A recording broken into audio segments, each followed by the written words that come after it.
നമസ്കാരം.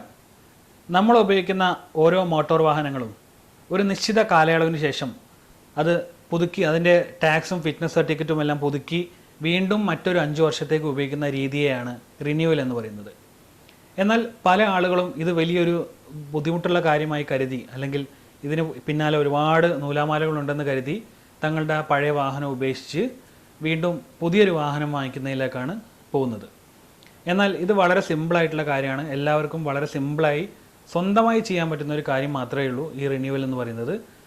അപ്പോൾ എനിക്കും ഉണ്ടായിരുന്നു ഇതുപോലെ പഴയൊരു വാഹനം. 15 വർഷം പഴക്കമേറിയൊരു വാഹനം എൻ്റെ കയ്യിലുണ്ടായിരുന്നു. ആദ്യമായി ഞാൻ സ്വന്തമായി അധ്വാനിച്ച് വാങ്ങിയ എൻ്റെ പ്രിയപ്പെട്ട പൾസർ ബൈക്ക്, 2004 മോഡൽ ബജാജ് പൾസറായിരുന്നു ആ ബൈക്ക്. അപ്പോൾ ഈ ലോക്ക്ഡൗൺ കാലത്ത് അത് റിന്യൂ ചെയ്യേണ്ട സമയമായിരുന്നു. അപ്പോൾ ഞാൻ എന്ത് ചെയ്തു, എനിക്ക് കിട്ടിയ സമയം ഞാൻ മാക്സിമം യൂട്ടിലൈസ് ചെയ്തു. അങ്ങനെ ലോക്ക്ഡൗണിൻ്റെ സമയത്ത് ഞാൻ അത് റിന്യൂ ചെയ്യാൻ വേണ്ടിയിട്ട് പ്ലാൻ ചെയ്തു. ഈ എപ്പിസോഡിൽ ഞാൻ നിങ്ങൾക്ക് മുമ്പിൽ പങ്കുവെക്കുന്നത് എങ്ങനെ എൻ്റെ ബൈക്കിൻ്റെ റിന്യൂവൽ എങ്ങനെ ഞാൻ ചെയ്തു എന്നതും, എങ്ങനെ നമുക്ക് സ്വന്തമായിട്ട് ഒരു ബൈക്ക് റിന്യൂവൽ അല്ലെങ്കിൽ കാറിൻ്റെ റിന്യൂവൽ നമുക്ക് സ്വന്തമായി ചെയ്യാമെന്നുള്ളതാണ് ഈ വീഡിയോയിലൂടെ നിങ്ങൾക്ക് മുമ്പ് പങ്കുവെക്കുന്നത്. അപ്പോൾ വീഡിയോയിലേക്ക് കിടക്കാം.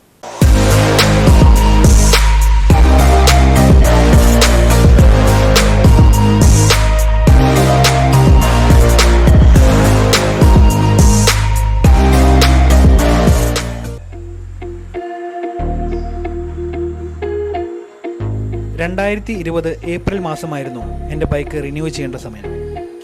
അതായത് 2004 മുതൽ 15 വർഷം. പോയ 15 വർഷം എൻ്റെ കൂടപ്പിറപ്പായി തന്നെയാണ് ഞാൻ എൻ്റെ ഈ ബൈക്കിനെ സൂക്ഷിച്ചത്. വാഹനം ഉപയോഗിക്കുന്ന എല്ലാവർക്കും അറിയാം, നമ്മൾ എത്രത്തോളം വാഹനത്തെ സ്നേഹിക്കുന്നുവോ അത്രത്തോളം തന്നെ നമ്മുടെ വാഹനവും നമ്മളെ തിരിച്ച് സ്നേഹിക്കും. എൻ്റെ ഈ ബൈക്ക് എന്നെ ഈ കഴിഞ്ഞ 15 വർഷം ഒരു അപകടത്തിലും പെടുത്തിയിട്ടില്ല.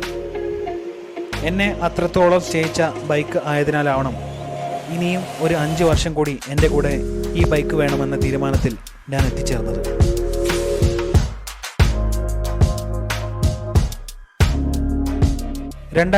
മാർച്ച് മാസം പകുതി കഴിഞ്ഞപ്പോഴാണ് ഞാൻ ഈ ബൈക്ക് റിന്യൂ ചെയ്യുന്നതിനെക്കുറിച്ച് ചിന്തിച്ചത്.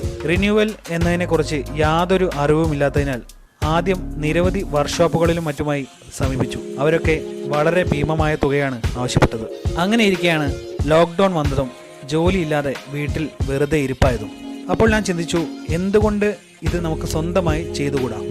ലോക്ക്ഡൗൺ കാരണം മോട്ടോർ വാഹന വകുപ്പുമായി ബന്ധപ്പെട്ട എല്ലാ പ്രവൃത്തികൾക്കും 2 മാസത്തിലധികം സമയപരിധി നീട്ടി ലഭിച്ചതിനാൽ എനിക്ക് ധൈര്യം ലഭിച്ചു. ഞാനൊരു മെക്കാനിക്കിനെ പോയി നോക്കി. പലരും വലിയ തുകകൾ ആവശ്യപ്പെട്ടു. അങ്ങനെ അവസാനം എൻ്റെ വീടിന് സമീപത്തുള്ള ഒരു ബായിയുടെ വർക്ക്ഷോപ്പിൽ ഞാൻ എത്തി. ഞാൻ ചങ്ങായിയോട് കാര്യങ്ങൾ ഒരുവിധം അറിയാവുന്ന ഹിന്ദിയിൽ അവതരിപ്പിച്ചു. അവനും എൻ്റെ വണ്ടി കണ്ടപ്പോൾ ഒരു ഇഷ്ടം തോന്നിക്കാണും. അന്ന് വൈകുന്നേരം തന്നെ വീട്ടിൽ വന്ന് ബൈക്ക് പാഴ്സാക്കി തരാമെന്ന് പറഞ്ഞു. പെയിൻറ്റിങ് കഴിഞ്ഞതിന് ശേഷം അവനെ വിളിച്ചാൽ മതിയെന്നും അവൻ തന്നെ വന്ന് ഫിറ്റ് ചെയ്ത് തരാമെന്നും എന്നോട് ഉറപ്പ് പറഞ്ഞു. പറഞ്ഞ പോലെ തന്നെ അവൻ വന്നു. ബൈക്ക് പാഴ്സാക്കി സാധനങ്ങൾ ഞാൻ വീടിൻ്റെ ടെറസിൽ റൂഫിംഗ് ചെയ്ത ഭാഗത്ത് എത്തിച്ചു. പിറ്റേന്ന് രാവിലെ മുതൽ പണി തുടങ്ങി. കഴുകലും ഡീസൽ ഉപയോഗിച്ച് ക്ലീൻ ചെയ്യലും.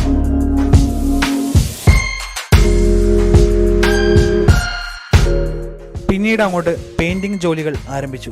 അപ്പോൾ അച്ഛൻ പറഞ്ഞു, ചേസ് പെയിന്റിംഗ് മൂപ്പരുടെ വക ആവാമെന്ന്. അതുകൊണ്ട് ഞാൻ പോയി പെയിൻ്റൊക്കെ വാങ്ങി. പെയിൻറ്റിൻ്റെ ഡീറ്റെയിൽസ് ഞാൻ ഡിസ്ക്രിപ്ഷനിൽ കൊടുക്കുന്നതാണ്. അങ്ങനെ ചേസ് അനുബന്ധ ഭാഗങ്ങൾ വളരെ പെട്ടെന്ന് തന്നെ പെയിൻറ്റ് ചെയ്തു തീർന്നു. ബാക്കി വരുന്നത് എൻജിനും എലോയ് വീലും ഒക്കെയാണ്. അങ്ങനെ ഞാൻ എൻജിനും എലോയ് വീലും സ്പ്രേ പെയിൻറ്റ് ചെയ്യുന്ന ഒരു സ്ഥാപനത്തിൽ കൊടുത്തു. ആകെ എനിക്ക് ചിലവ് വന്നത് 1300 രൂപ മാത്രമാണ്.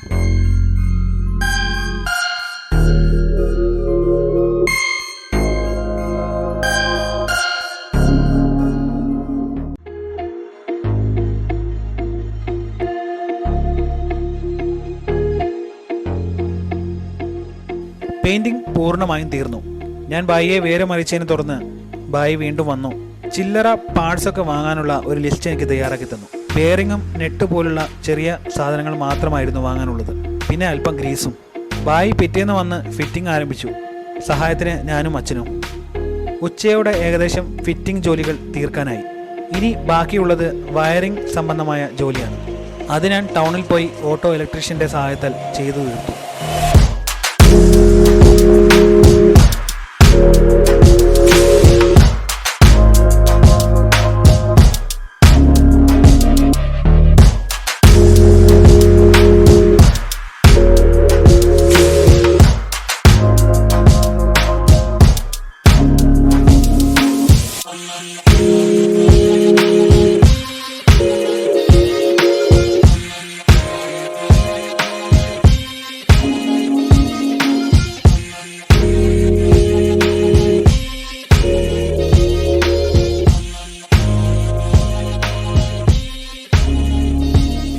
എൻ്റെ പൾസർ ബൈക്ക് 2004 ഞാൻ എടുത്ത ആ പുത്തൻ രൂപത്തിൽ തന്നെയായി. ഒന്നുകൂടി ചന്തം കൂട്ടാനായി എൻ്റെ വക പോളിഷ് കൂടി ചെയ്തു. അവനെ ഒരുക്കി നിർത്തി.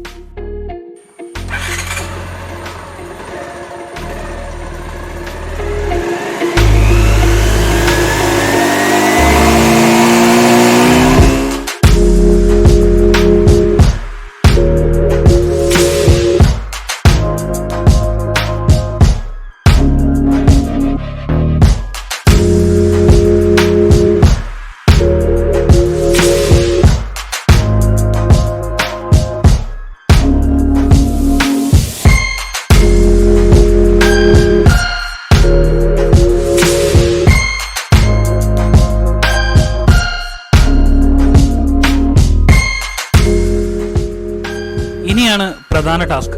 കാരണം മോട്ടോർ വാഹന വകുപ്പ് നമ്മുടെ കയ്യിൽ ഒതുങ്ങാത്ത ഒരു മേഖലയാണ്. അതുകൊണ്ട് തന്നെ ഞാൻ മോട്ടോർ വാഹന വകുപ്പിൻ്റെ കോഴിക്കോട് സിവിൽ സ്റ്റേഷനിലുള്ള ഓഫീസിലെ എൻക്വയറി കൗണ്ടറിൽ ചെന്ന് കാര്യങ്ങൾ നേരിട്ട് അന്വേഷിച്ചു. റിന്യൂവൽ ചെയ്യുമ്പോൾ അത്യാവശ്യം വേണ്ട കുറച്ച് രേഖകളും അതിനെക്കുറിച്ചുള്ള വിവരങ്ങളുമാണ് ഇനി പറയാൻ പോകുന്നത്. ശ്രദ്ധിച്ചു കേൾക്കുക. വാഹനത്തിൻ്റെ പെയിൻറ്റിങ്, വയറിംഗ് തുടങ്ങിയ എല്ലാ വർക്കുകളും തീർത്തു വേണം റിന്യൂവലിന് അപ്ലൈ ചെയ്യാൻ. ഹോൺ, ലൈറ്റുകൾ, ബ്രേക്ക് എന്നിവ വളരെ പ്രധാനമാണ്. വാഹനത്തിൽ തുരുമ്പിൻ്റെ അംശം തീരെ പാടില്ല. ടയറുകൾ നല്ല കണ്ടീഷൻ ഉള്ളവയായിരിക്കണം. ഏറ്റവും പുതിയ ഇൻഷുറൻസ്, പൊല്യൂഷൻ സർട്ടിഫിക്കറ്റ് എന്നിവ ഹാജരാക്കണം. ചേസ് നമ്പർ, എൻജിൻ നമ്പർ എന്നിവ വ്യക്തമായി കാണണം. ഇങ്ങനെ എല്ലാ പേപ്പറുമായി നമ്മൾ MVD ഓഫീസിന് മുമ്പിലെ സേവാ കേന്ദ്രത്തെ സമീപിക്കണം. രാവിലെ 10 മണിക്കാണ് ഓഫീസ് തുറക്കുന്നതെങ്കിലും 9 മണിക്കെങ്കിലും പോയി ക്യൂ നിൽക്കുന്നതാണ് നല്ലത്. ഇങ്ങനെ സേവാ കേന്ദ്രത്തിൽ വെച്ച് റോഡ് ടാക്സ്, റിന്യൂവൽ ഫീ തുടങ്ങിയ എല്ലാ ഫീസുകളും അവർ അടച്ചു തരും. കൂടാതെ നമ്മുടെ പുതിയ RC പോസ്റ്റലായിട്ട് വരാനുള്ള പോസ്റ്റൽ കവർ സ്റ്റാമ്പ് ഒട്ടിച്ച് അതിൻ്റെ കൂടെ വെക്കണം. ഇങ്ങനെ നമുക്ക് കിട്ടിയ രജിസ്ട്രേഷൻ നമ്പർ വെച്ച് ഓൺലൈനിൽ ടോക്കൺ എടുക്കാം. ഈ ടോക്കൺ വെച്ചാണ് നമ്മുടെ വാഹനം ഗ്രൗണ്ടിൽ ചെന്ന് കാണിക്കേണ്ട തീയതി നമുക്ക് ലഭിക്കുക. ഇത് വളരെ സിമ്പിളായി എല്ലാവർക്കും മൊബൈലിൽ ചെയ്യാവുന്ന കാര്യമായി ഉള്ളൂ. അങ്ങനെ എനിക്കും ടോക്കൺ കിട്ടി. ഞാൻ രാവിലെ തന്നെ ഗ്രൗണ്ടിൽ വാഹനവുമായി ഹാജരായി. ഗ്രൗണ്ടിലും ചെറിയ ക്യൂ ഉണ്ടായിരുന്നു. അതുപ്രകാരം ഡ്യൂട്ടിയിലുള്ള ഉദ്യോഗസ്ഥൻ മുമ്പാകെ വാഹനം കാണിച്ചു. സത്യത്തിൽ എനിക്ക് കുറച്ച് ഭയമുണ്ടായിരുന്നു. കാരണം ഡ്രൈവിംഗ് സ്കൂൾ മുഖേനയോ മറ്റ് ഏജന്റുകൾ മുഖേനയോ അല്ലാതെ കൊണ്ടുവരുന്ന വാഹനങ്ങളെ ഉദ്യോഗസ്ഥർ കുഴപ്പത്തിലാക്കുമോ എന്നൊക്കെ ആലോചിച്ചു. എന്നാൽ എൻ്റെ ജില്ലയിലെ, അതായത് കോഴിക്കോട്ടെ ഉദ്യോഗസ്ഥർ അത്തരത്തിലൊന്നുമല്ല. അദ്ദേഹം വളരെ സൗഹൃദപരമായി എന്നോട് വാഹനം സ്റ്റാർട്ട് ചെയ്യാൻ ആവശ്യപ്പെട്ടു. പിന്നീട് ചേസ് നമ്പർ, എൻജിൻ നമ്പർ എന്നിവ കാണിച്ചു കൊടുക്കാൻ ആവശ്യപ്പെട്ടു. ശേഷം പേപ്പറുകളിൽ സൈൻ ചെയ്ത് ആ പേപ്പർ ഗ്രൗണ്ടിലുള്ള ഓഫീസിൽ എന്നോട് തന്നെ നേരിട്ട് ഏൽപ്പിക്കാനും പോയിക്കൊള്ളുവാനും ആവശ്യപ്പെട്ടു. പുതിയ RC പോസ്റ്റലായിട്ട് വീട്ടിലേക്ക് വരുമെന്നും അദ്ദേഹം അറിയിച്ചു. ഈ ഒരു സമയത്താണ് സത്യത്തിൽ എനിക്ക് ശ്വാസം നേരെയായത്. കാരണം പലരും പറഞ്ഞു കേട്ടത് ഈ റിന്യൂവൽ എന്ന് പറയുന്നത് വലിയൊരു ചൊറയാണെന്നും ചിലവേറിയ കാര്യമാണെന്നുമാണ്. എന്നാൽ ഞാൻ പറയാം, എനിക്ക് ആകെ ചിലവ് വന്നത് ഏകദേശം 3000 രൂപ മാത്രമാണ്. ഇനി ഞങ്ങൾ സ്വന്തമായി ചെയ്ത ചേസ് പെയിൻറ്റിംഗ് കൂടി പുറത്ത് കൊടുത്ത് ചെയ്താലും 5000 രൂപയെ പരമാവധി ബൈക്കിൻ്റെ കാര്യത്തിൽ ആവുകയുള്ളൂ. നമുക്ക് തന്നെ ഇനി വരുന്ന 5 വർഷം കൂടി ഉപയോഗിക്കാൻ വേണ്ടിയാണെങ്കിൽ ഈ തുക ഒട്ടും അധികമല്ല എന്നാണ് എൻ്റെ ഒരു ഒപ്പീനിയൻ.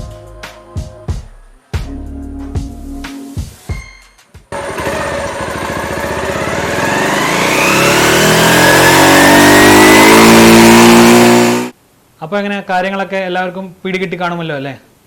അപ്പോൾ ഇനി ആരും റിന്യൂവൽ ചെയ്യാൻ വേണ്ടി ഭയക്കുകയോ അല്ലെങ്കിൽ അതൊരു വലിയ സംഭവമായി കരുതുകയോ വേണ്ട. വളരെ സിമ്പിളാണെന്ന് നിങ്ങൾക്ക് ഈ വീഡിയോ കണ്ട എല്ലാവർക്കും നിങ്ങൾക്ക് മനസ്സിലായി കാണും. അതുകൊണ്ട് നിങ്ങളെല്ലാവരും നിങ്ങളുടെ ഇനി കാലാവധി കഴിഞ്ഞ് റിന്യൂവൽ ചെയ്യാനായ ബൈക്കുകൾ നിങ്ങൾ സ്വന്തമായി ഇതുപോലെ റിന്യൂ ചെയ്ത് വീണ്ടും മറ്റൊരു 5 വർഷം കൂടി ഉപയോഗിക്കുക. അങ്ങനെ എനിക്കും എൻ്റെ ഈ പ്രിയപ്പെട്ട ബൈക്ക് ഒരു 5 വർഷം കൂടി ഉപയോഗിക്കാനുള്ള ഒരു ഭാഗ്യം കിട്ടി. അതുകൊണ്ട് നിങ്ങളെല്ലാവരും ഈ വീഡിയോ കണ്ട എല്ലാവരും നിങ്ങൾ ബൈക്കുള്ളവരും കാറുള്ളവരും വീണ്ടും റിന്യൂ ചെയ്ത് ഉപയോഗിക്കാൻ ശ്രമിക്കുക മാക്സിമം. അപ്പോൾ ഈ വീഡിയോ കണ്ട എല്ലാവർക്കും ഒരിക്കൽ കൂടി നന്ദി.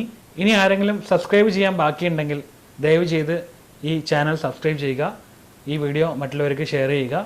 വീണ്ടും മറ്റൊരു നല്ലൊരു വീഡിയോയുമായി വരുന്നവരെ ഇറ്റ്സ് ബൈ ഫ്രം സോനു.